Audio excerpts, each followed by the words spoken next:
குற்றால சாரல் திருவிழாவின் படகு போட்டி கோலாகலம். தென்காசி மாவட்டம் குற்றாலத்தில் ஆண்டுதோறும் ஜூன், ஜூலை, ஆகஸ்ட் ஆகிய 3 மாதங்களில் தென்மேற்கு பருவமழை காலம் என்பதால் சுற்றுலா பயணிகளை மகிழ்விப்பதற்காக சாரல் திருவிழா நடத்தப்படுவது வழக்கம். இந்த ஆண்டு சாரல் திருவிழா 16ஆம் தேதி தொடங்கியது. தென்காசி மாவட்டம் குற்றாலம் ஐந்தருவிக்கு செல்லும் பாதையில் உள்ள மேலவெண்ணமடை குளத்தில் அமைந்துள்ள படகு குழாமில் படகு போட்டி வெகு சிறப்பாக நடைபெற்றது.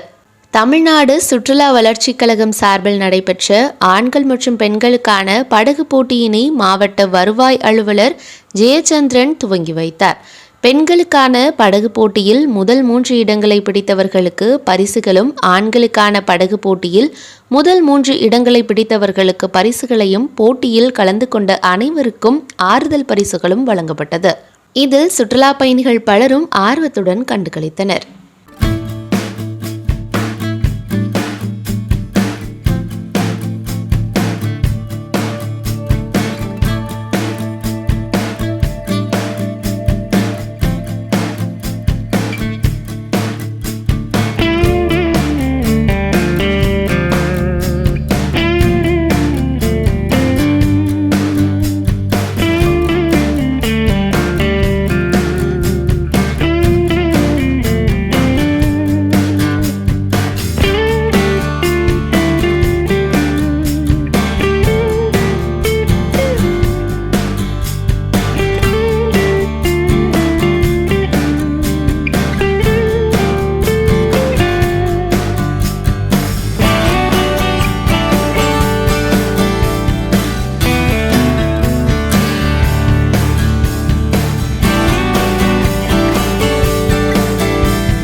நியூஸ் 18 உள்ளூர் செய்திகளுக்காக தென்காசியிலிருந்து சுபகோமதி.